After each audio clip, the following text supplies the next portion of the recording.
Okay.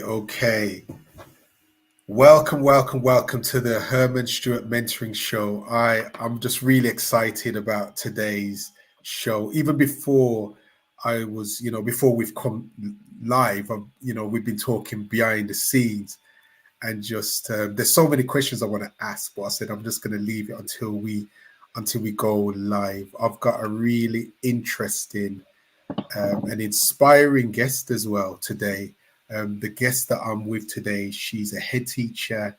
She's an MA in coaching and mentoring. She's a psychotherapy student, a publisher. An entrepreneur. She runs her own business. I mean, what are all the things, all these different things that she's doing? And I'm so excited to really explore more behind all of these things as I speak to Amanda Wilson today. Hello, Amanda. How are you? Hi, Herman. I'm great, thanks. It's great to be on the show. Well, I'm really looking forward to delving into a number of things, especially we've got similar passions around working with children, working with young people, working with adults. You've got a passion for working with leaders. You've got a passion for publishing. You're right. All these different Mm, things.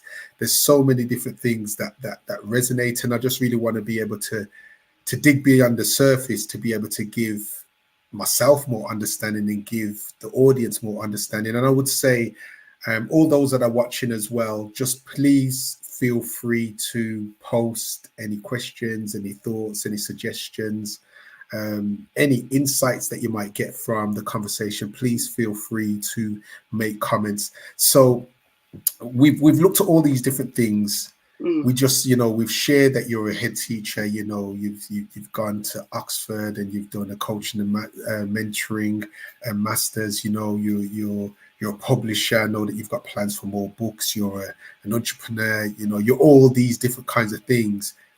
But what would you say of yourself? Who do you see yourself as? Me, I'm Amanda. I am a multifaceted individual who loves life and loves just being able to have new experiences. Um, I I love my job. I love I'm married. I have a daughter who's nearly 30. Goodness me. Um, and for me, it's there's a my publishing company is called 910 Publishing. Let's kind of put it this way. And I'm a Christian, and it's linked to a verse in the Bible from Ecclesiastes 9 verse 10, which says, Mm, "Whatever your hand finds to do it with all your might, because in the grave, basically." And that's my kind of mantra for life. Anything that I do it with everything that I've got. Anyone that knows me well, my friends, my husband, my daughter, know that when I say I'm going to do something, I'm going to do it, and I'm going to do it well, and I'm going to do it with my full chest, as the Jamaicans say. And that's that's me really. That is me in a nutshell. Ecclesiastes 9:10 is who I am. It's who I strive to be, and it's who I try to then encourage other people to be, in terms of, you know what, you've got this opportunity, make the most of it. mm. That's quite powerful, and I love that you've gone there. I think it's so important for us to be able to come with our whole selves Hmm. to whatever we're doing, regardless of people's perceptions, people's judgments, people's opinions, and so forth. And I just Mm. love the fact that you just shared your faith, Yeah. and that your work is faith based. Hmm. Has it always been that easy for you to be forthcoming with your faith and the fact that it's your value base, or it's something that has been an impetus to help you to be who you are, or is that something that has emerged as you have progressed through your career? Mm. I think it's always, it's always been there. So I got saved in my mid 20s, and everyone, I've never hidden it from anybody. I've never kind of hidden the fact I was very active in the church that I attended back in the day, and so that kind of became a big part of church and work, and so it's always been there. It's always been part of me, and everyone who's known me in my work life and outside of my work life know that I'm a Christian. It's I can't hide it. I wouldn't want to hide it. I wouldn't want to, wouldn't want to kind of downplay it in any way, shape, or form. I mean, I'm not, one of these. I don't go around sort of mentioning the name of Jesus every conversation, but the way that I live my life with the spirit of integrity, with the spirit of excellence, with that spirit of prayerfulness and sort of undergirding the word and everything that I do, that's the kind of Christian that I am, and the type of individual that I am, and everybody knows that, and nobody that I know well has ever tried to kind of cause me to deviate from that. And that's why one of the reasons also I like working at the school that I'm working at now, because it's a Church of England school, so I can fully profess my faith. Yes, because when I was looking, through your work and looking at your track record and so forth, and I was looking at all the different schools, they were Church of England schools, Yeah. So I was wondering, was there a theme here, or was it's just what happens? But I really do respect that, and I believe that it's important that we can be ourselves. And I think sometimes along our journey, we have identity crisis, or we might think that it's going to hinder us, or we might think if we share who we are, people might have a wrong perspective of us. And I know there's times that I've not always shone my light brightly, in a sense of across all of my spheres of influence, but it's something that's always been dear in my heart as well. And I believe it's important that we have the integrity to be who we are, because it's why we do what we do, and especially when we're contributing to society and making that difference. So the first question I wanted to ask is, what is leadership to you? Because you're a leader, you are a supporter of other leaders, you coach leaders, you provide forums where leaders can get a voice and can share their experiences. But when we think about leadership, there's so many different facets of leadership, or so many connotations, or so many beliefs of what leadership is. But what do you perceive leadership to be? For me, I think leadership is about example. It's about integrity. It's about being willing to put your neck out. And it's also about being willing to be brave in the decisions that you make. Leadership's hard. I always remember one of my pastors saying, leadership is hard. It really is hard. So if you're going to be a leader, you've kind of got to be prepared for the rough and the smooth. And they don't come in equal measure. And you might have a whole period of rough before it gets smooth, or a whole period of smooth before it gets rough. But if you're going to be a leader of worth, then you've got to be able to roll with the punches. You've got to be able to go with that regardless. And I think if you're going to be effective as a leader, you've got to be willing to take people with you. There's a couple of quotes that a previous pastor always said to me. One of them was, a leader, if there's no one following you as a leader, you're just going for a walk. And so it's about how you bring people on that journey. And one of the books that I absolutely love is Simon Sinek's book called Start With Why. And for me, when I became a head teacher, and even when I was a head of school before that, one of the key things that I wanted to make sure is that whenever I made a decision as a leader, people always understood why.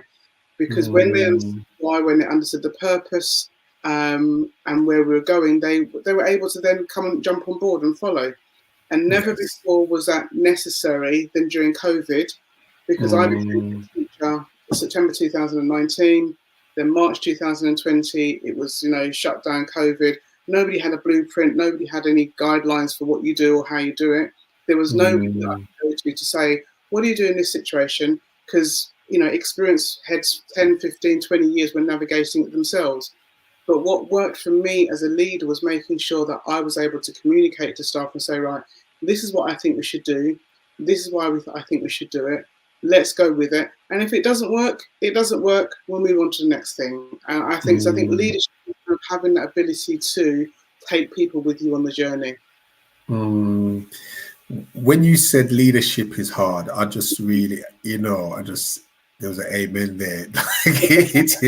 It really is, and that's why I'm very mindful of criticizing leaders. Even times people will look at you know, governmental leaders who look at people in different roles and so forth. And I'm just like, leading your home, leading your family is Yeah, difficult enough. You know, yeah, leading your organization is difficult enough. Never yeah, mind leading the country or making exactly. decisions that everyone's um, going to find reasonable or find to be right or so forth. So I Mm, think, yeah, when you say take, you know, risk, put your neck out, you know, being able to be um, right or wrong, you know, make mhm, mistakes and so forth. But what would you say when you say leadership is hard? You know, mm, you heard that from your pastor.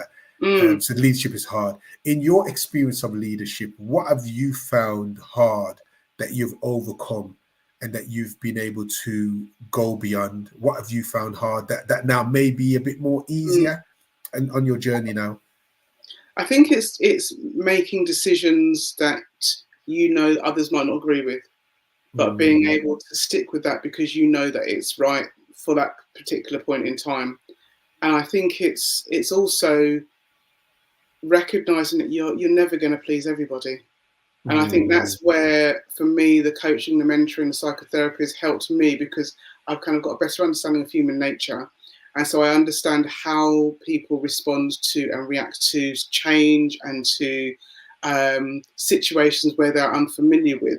And so for me as a mm, leader, it's now recognizing, okay, I know that somebody might not agree with this decision that I make. Okay, well that's fine. I can help them to kind of go on that journey, but ultimately I've got to make sure that I'm sticking to my guns with this decision. But then if I'm wrong, I'm wrong, you know, and I'm happy to admit that. But I think it really is, it's quite daunting, I think, as a mm. leader, recognizing that you have the final say. And if it all Yes. goes wrong, it's down to you.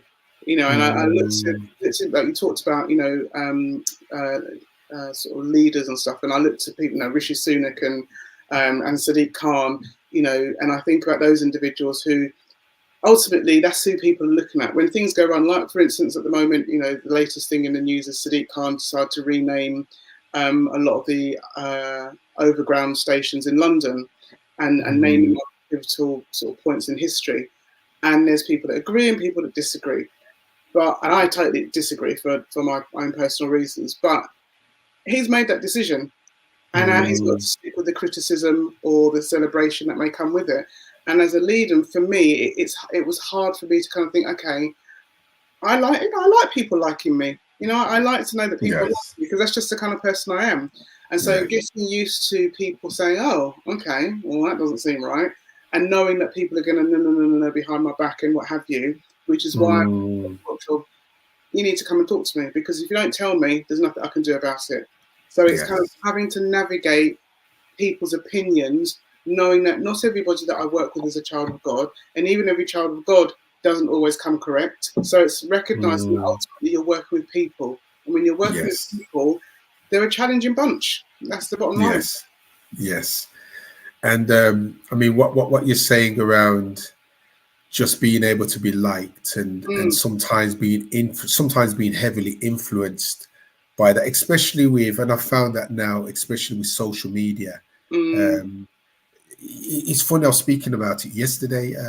That right now, because of just how social media is, like people have to keep on presenting themselves. They have to mm, sometimes over exert themselves to be mhm. seen, to be heard, to be, you know, that potentially their business is going to be successful, or Yeah, yeah. potentially, you know, they're going to be able to put bread on the table or whatever it is, Mm, when previously that wasn't the case. You know, mm, like mm, before, you would probably see Richard Branson, you probably would see some of these different individuals that were on a different level that could afford marketing, mhm, mhm, that you would see them. But now you see everyone really showing up in a sense to be liked, in a sense mm, to have a brand that people are attracted to and so mhm, forth. So mm, so whenever we do have to be um, contrarian or different or go against the grain, it's more difficult mm, because of that reality that exists. But at the same time, I believe that that is a big part of leadership. I mhm, believe that when especially when you're leading and you're pioneering, I think pioneering is a different level of leadership. It's Mm. like you're creating something that's never been done before, or you're doing Yeah. something that, you know, hasn't been accepted yet, you know. Mm. And so a lot of times at the start of that journey, Mm-hmm. you have to come against, you know, a storm of opinion, because it's like it's never been done before. So Yeah. I do think it's having personal resilience. I think as well having appreciation for yourself, you know, and self-esteem, because if you've got low self-esteem or you've got low confidence, I believe it's more difficult to have people disagree with you. Absolutely. Yeah. Because Because you're always going to take it personally, yes. and then you'll start critiquing yourself, and then you'll just pick up on everything, and then you'll end up being less likely to want to then make the next decision, because you're so conscious of what happened last time. And that's then what holds a lot of people back from leadership, because they think, well, this is what happened last time, and I'm worried that it might happen again. So I'm going to be more tentative in terms of the decisions that I make or the steps that I take. And I don't know whether I want to go to the next level of leadership, because I recognise that, the higher up you go, the more scrutiny there is. And that's what puts people off. It's like, I don't, some people don't want that level of scrutiny. If you're Rishi Sunak, you're going to get scrutiny. You're going to get people, sort of pinpointing every decision you make, getting their magnifying glass out, and then there's always somebody who's ready to criticise whatever you do, whether it's right or wrong. There's always that one person who's ready to say, "Well, I don't agree." And I think for a lot of people, that's what causes them to doubt whether they're ready for leadership or whether they want to make that next move, because it's, am I really ready for that level of scrutiny? I think you've said something very interesting, and I think it opens up my eyes more as well, because when you're speaking about being a leader and you've studied coaching and mentoring to understand human behavior, and understanding like students of psychotherapy as well. What made you go down that route concerning these additional disciplines, especially the psychotherapy, because that's almost like potentially a career in of itself. Absolutely. I know coaching, I know mentoring can be complementary to whatever leadership role that someone has, but still you've gone at that at a significant level. You've gone to Oxford. You've really invested. Oxford Brooks. Yes. You got to Oxford Brooks. Very good institutions. So you've really invested in your professional development. So what I wanted to know is, when you've done those different elements of your professional development, was it around being complementary around your headship in education, or was it around segueing and succession planning for the next step of where you see yourself going as a leader? Yeah, it is a bit of both. So the coaching, when I first started the coaching course, it was sort of back in 2004-05, when I was mentoring teachers in school, new teachers. And so my school paid for me to do the postgraduate diploma. And then I decided to finish that last year. And as part of the course, there was a sort of a discipline that we looked at called transactional analysis, which is a field of psychotherapy. And I've used it sort of in its sort of small parts before, but it's something I became really, really interested in. And so part of my master's, I had to do an assignment which I decided to focus on transactional analysis, or TA. And then that kind of I enjoyed the weekend course that I did, and that helped with my essay. And then I decided, actually, I might sort of take it a bit further. And so, it's now become I really, really enjoy this. This is something I'd like to do, when I decided to kind of move from out of education, because I see the real value in it. And part of it, as part of the course, because it's a 4-year course, I'm in the second year at the moment, and as part of it, I have to have therapy myself. That's a prerequisite, and that's a prerequisite for any counselling or psychotherapy course. And so I'm finding it interesting in terms of my own learning, but then I'm also able to then use it in my job as a head teacher, supporting teachers and supporting staff and children, just understanding that element of human behaviour, because it's the transactional analysis is all about understanding the kind of the depths of thoughts, feelings, and behaviours in individuals, and so it's helping me to kind of connect with people on a different level because I have that deeper understanding. So it's been really beneficial from a professional point of view, but also from a business point of view, because I do train on it as well as part of my company, Crux Leadership. And I do coach, use it in my coaching as well as part of my kind of private company. So there's kind of two strands to it in terms of how it's being used at the moment. Okay. Yeah, I mean, you're opening up a number of different things that I think the deep conversations. So when you're speaking about psychotherapy and saying that as a part of being a student that you've had to have therapy yourself, was that something that you was considering anyway to have therapy, or did you have therapy before, or was it this was an introduction to you receiving therapy, and was that something that you was receptive to, and what has been the value of receiving it? That's a great question, and it's a great question because I probably knew I should have had therapy years ago, but I've always avoided it. And so in doing the course, I couldn't avoid it anymore. Yes. And so I was kind of forced into it. However, It's been one of the best things I've ever done. And I've actually got, after I finish this, I'm going off to my therapy session. But it's opened up a lot for me in terms of who I am as an individual, why I operate in the way that I do, because my therapist is also transactional analysis. That's her discipline as well. So it's kind of helping me to see how what I'm learning is actually put into practice when it's kind of, used with me. But I think I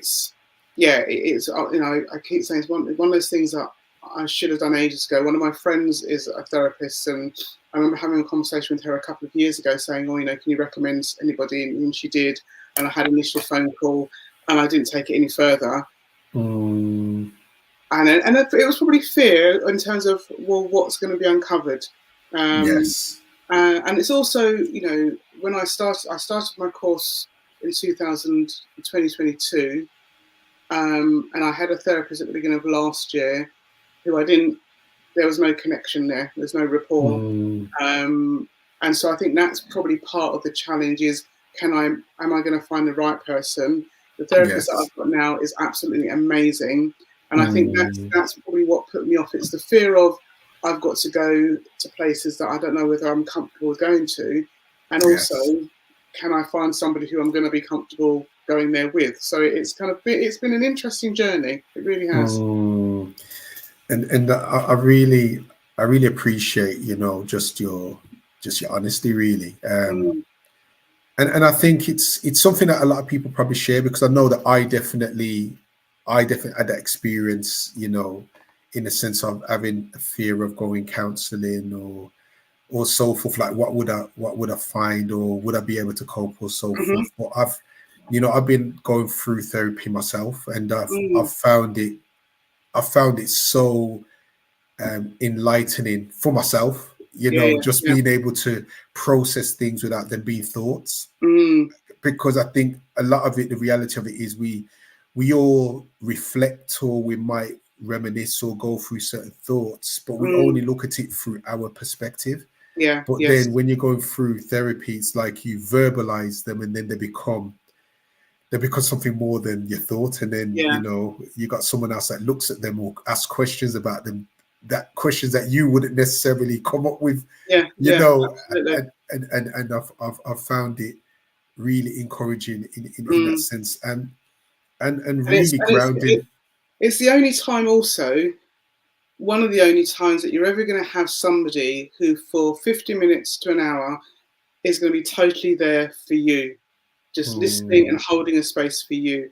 I've got some amazing friends, but I know that they've got other stuff going on. And although we have great talks and great conversations, there's always going to be that, this is my experience. And, you say something and say, I experienced that. And that's the way that conversations go. Whereas with therapy, that person is, there's this positive unconditional positive regard where they are wholly there for you for that period in time.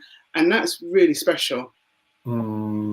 It really is. And it's something that we do. I mean, I've done it for years, and that's what's funny about it, because I've done it for years as a mentor. You know, Mm, I've been there for children, been there for young yeah. people, sometimes for adults, and been really in that moment about them and Mm-hmm. asking about them and speaking to them about them.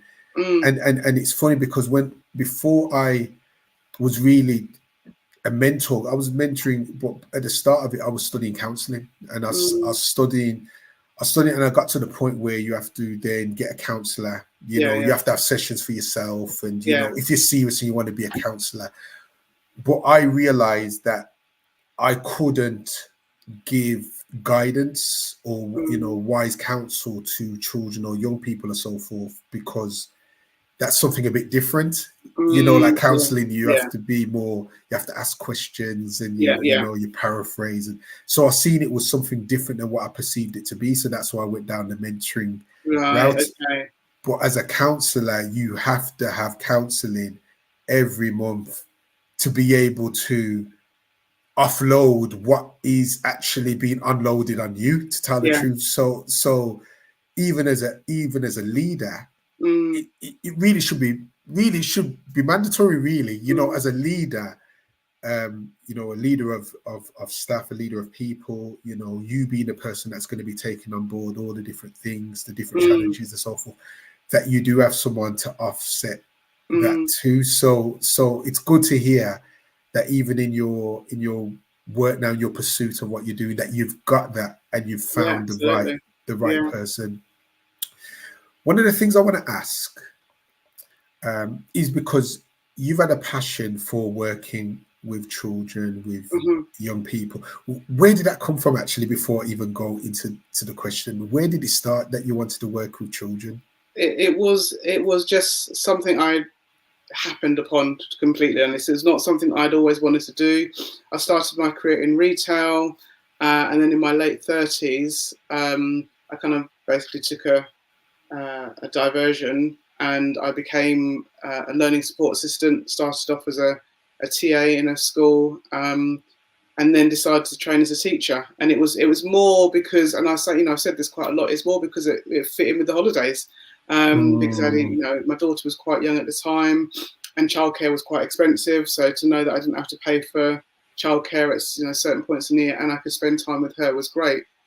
But also, I mm, think as I got into teaching and into education, it was, for me, it's the kind of the level of influence that you can have over young people. And I think that's what mm, made it for me. And I always remember I worked at a school in Canning Town. It wasn't a church school, but there was a group of boys there, black boys, who were kind of not going down the right road. Um, mm, and at the time, it's and Canning Town at the time was very, very white, very white British working class area, and but the black boys were just getting into all kinds of foolishness, for want of a better word. And so I got an organisation based in Birmingham. I can't remember the name of it now, but it was a mentoring organisation. Um, the guy came down from Birmingham every week to kind of do a 6-week program with these boys, and it was being able to see how much they trusted him, how much they trusted me, and how much they wanted to be able to make a change. But also their environment, talking to parents, you could see some of the reasons why the children were kind of going down this road. My daughter was at the same school at the time, so she was giving me a different perspective in terms of what was happening for these young people. And so it's kind of from there that it's like, you know what, something something needs to happen. Something needs to, I need to be able to use whatever I can to support children, however I can. And that's one of the reasons why, when I first became a deputy head, so I don't know if you remember this book that I produced a few years ago. So this is Letters to a Young Generation. This was the first book that I published. And it was okay. because when I became a deputy head, I worked in a school in Greenwich, and I kind of wanted some books that could support and encourage sort of black boys that working in the school. And a lot of the books that I found were written by celebrities in the States. And so it's Mm, like, I need the black British perspective. And so I kind mm, of decided, I'd never, done anything like it before.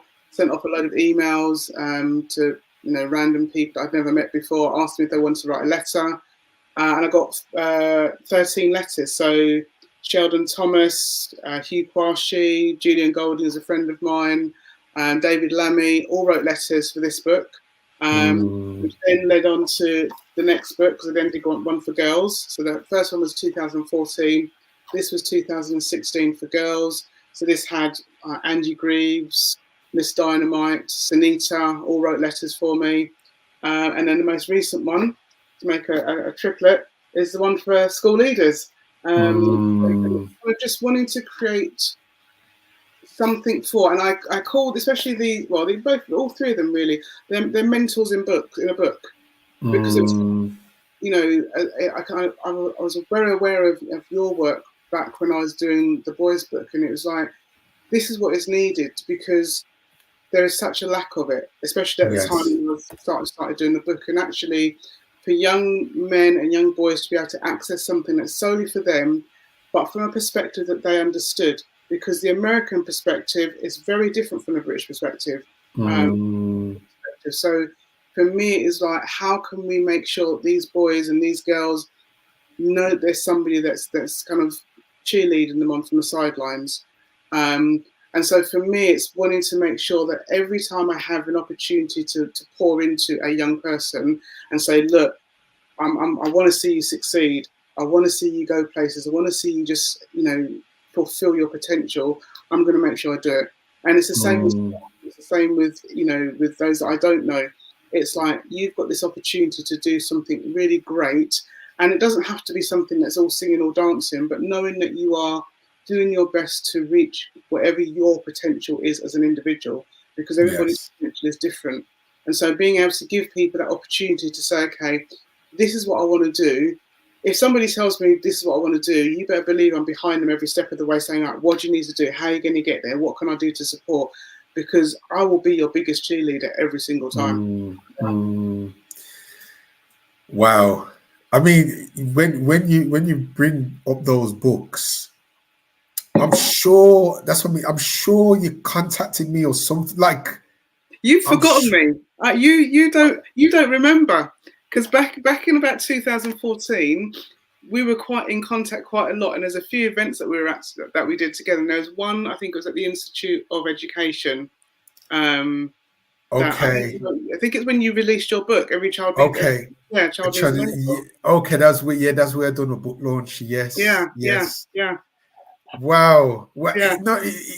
Wow. It just come back to me, It come back to me because I'm sure I wanted to do it. I think I probably missed the timing, or I'm not sure. I'm not sure what happened. Yeah. But I remember that email, because that's a powerful. It's a powerful idea, to get people to share their perspectives, and it's something that I've been passionate about for years. In a sense of getting young people to get the hindsight of people that have gone forward, and them understanding that where they are and the difficulty of it may not be something that's going to disqualify them from success. It might be what's going to help them. But sometimes they need to see examples, or they need to see what does that look like really for people. So, okay, so that leads to my next question. I've got so many questions that's coming up now. Actually, I'm going to jump a question because I think this question is very important. So you're talking about this group of young boys, and you've seen that they had a need, you got a mentor for them and so forth. I know that you've been in education now from early 2000, probably 2002, 2000. Right? I know you've been in education quite early, and you're still in education right now. What would you say has changed about children? Would you say that, what would you say that we need to do more of or less of as parents or practitioners to nurture the children that surround us? I think the most important thing is about the time that we give, because I think life is so busy, and there are so many more distractions now than there were. So many more things that command our attention or take our attention, that we're not fully present.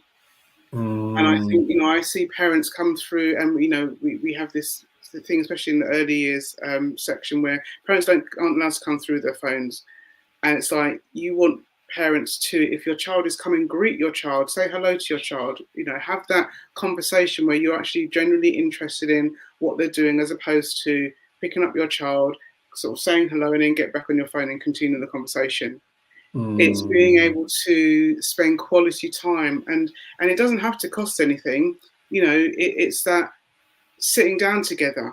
It's that opportunity to really talk about what might interest somebody, your child. And I think, there's the argument that parents are busy and, working more and what have you, but you've got to think, to what detriment is that happening? Yeah, you've got to work, you've got to earn money, because if you don't earn money, you're not going to put food on the table. yeah. But there are ways around it, and so the times that you do have, even if it's just half an hour to spend with your child every day, just touching base with them, that Mm, is more valuable than anything that you could ever buy them. And it'll be more mm, beneficial for them, because they will know that, okay, there will always be that connection. And there's always going to be an opportunity for me to have a conversation with my parent, with my auntie, with my uncle, with somebody, whoever the main caregiver is, and know that they are going to be holding a space for them and ready to listen to them. And so I think really it is about the time that we spend, and I don't think we appreciate how much and how important that is until it's too mm, late. Until we yeah. think, oh, I wish I'd done that. I wish I'd spent that time. I wish I'd, you know, taken the time to listen to X, Y, and Z. One of the things that is always a kind of key for me is parental involvement in schools.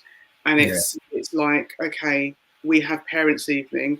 We probably get about 50-60% of parents attending, and that's fair enough, because it's not always at times that are convenient. But we put the days out, the times out weeks in advance. But it's also, but can you not contact the school? If you can't make the appointment, contact the school to say, can I follow up at another time? So it's about how much you are interested in what your child is doing. And when you are interested in what your child is doing, then you can keep up with what they're doing. Because if you show no Mm, interest, then they're just going to go off and kind of find their own entertainment, find their own thing. So I think the change is how much is taking our attention, and how much then we are really invested in our children. mm. Yeah, that is so spot on. Because as a mentor and as a mentor to mentors now, so Mm. I now mentor those that mentor the kids. Hmm. So I have more insight concerning a lot of different children and what they're going through, because it's beyond my capacity to mentor that many children anyway. And a lot of times in the mentoring relationship, in that hour that you get to see this child for a week, Mm. it, it's like a lot of times the mentor becomes more influential in that child's life than their Yeah, parents, yeah. or the child shares things with their mentor that they don't share with their parents, Mm. and sometimes, like what the mentors do, that there's been situations where the mentor has to broker Hmm. that relationship between the child and the parent, or be the advocate to be Yeah. able to redirect some of that information, or help the parents understand that that need is there, Mm. because the parent might not be aware, Hmm. and that is because of busyness. Yeah, yeah, yeah. Absolutely. And I think the other thing that we need to be aware of, and I think that this is the challenge, I think, as a parent as well, I feel that the challenge is, how much do we say diet or create boundaries around social media usage by our Mm. children? Because in the past or previous times, when we never spent time with our children, or never had enough time with our children, Mm. it was it's always has been and will be to the detriment, of that Hmm. relationship and their development, because really there's a need that they have that comes from spending the need to spend time with you, to learn Yeah. things that they're just not going to learn at school as well, and to Mm. be there for them.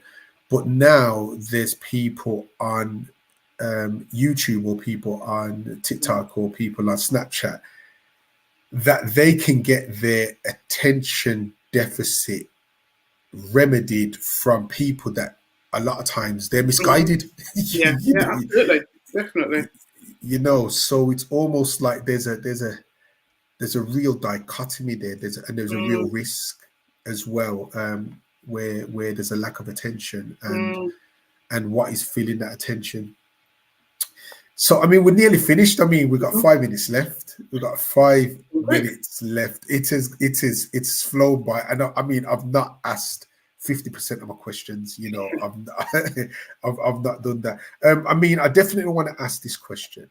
Mm, With you being a leader of a school, you're a leader of leaders, you're an encourager of leaders as well. What keeps you attuned and attentive to the needs of the children that you're also leading? mm, As you're leading them through people a lot of times, but you're still leading. And I feel sometimes like I felt this in my own career.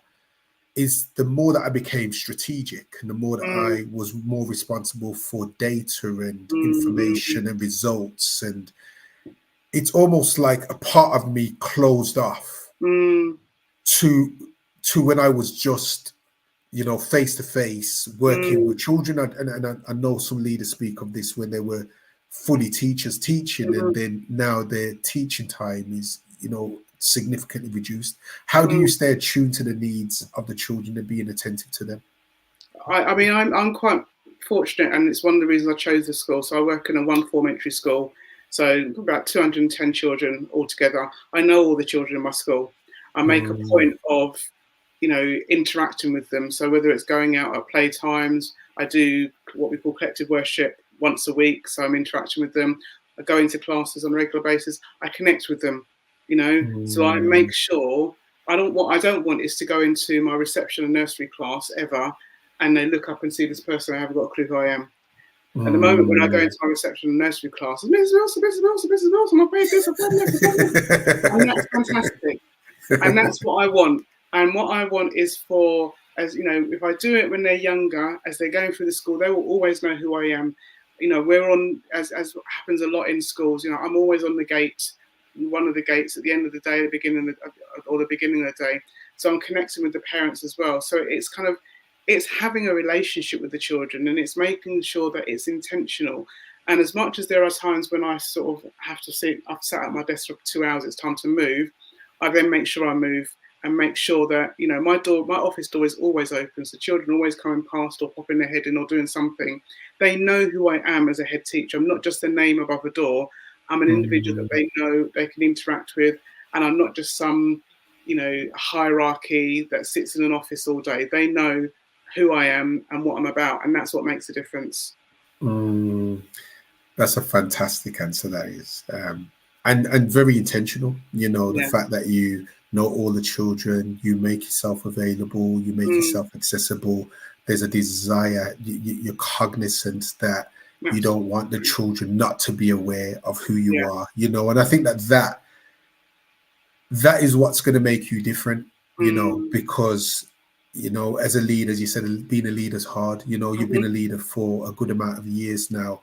Now that you're passing on your gems and your jewels mm, and your wisdom to other leaders to help them to enhance their leadership. When you're still learning, you're still a yeah. student Yeah. Yeah. as well. So both aspects is really, really powerful. Mm, Okay, we've come to the end, and I just want to say, thank you so much for your time. Thank you for your generosity of heart. Thank you for sharing what you've shared, and just really giving us more insight concerning who you are, why you are, and what you're doing is really good. And for people that want to find out more about you, or they want to stay connected to you, or they want to bring you in, mhm. want to get you to do coaching or whatever it is, where would you like to direct them? Well, I've got my website is Crux Leadership, which is CRUX leadership.co.uk. I'm on Twitter, quite prolific on Twitter, Amanda Wilson 910, which is again the part of my publishing company, and also on LinkedIn, Amanda Wilson Coach. So yeah, I love having a dialogue with individuals. So please feel free to get in touch. Okay, thank you very much. I'm going to ask you one final question. Where do you see yourself in the future? where do you see yourself? Like, what's the vision? Where are you going? Where am I going? Some hot country somewhere with a big house. I don't know. You know what? I just want to be enjoying life. I love experiences. I love experiencing new things. I like traveling with my husband. I like supporting people. So to be able to, one, become a trained psychotherapist. Two, I'm starting my PhD in September. So becoming Dr. Wilson is a lifelong ambition of mine. And two, Mm, just to make sure that I'm leaving a legacy. And that's kind mm. of one of the things that I wanted to do through these books, was to leave a legacy. And that's if I've done that, then I'm happy. Thank you so much, Amanda. Thank I you. want to say thank you for your time. I want to say thank you for everyone that has been watching, has been viewing. I hope that you have enjoyed it. You know, thank you for those that have made comments. And I would say share this conversation as well, to make sure that we can continue to encourage our development in leadership, in our practice, and that we can develop our understanding of how to move forward in our lives. Thank you for your time. My pleasure. All right, bye. See you.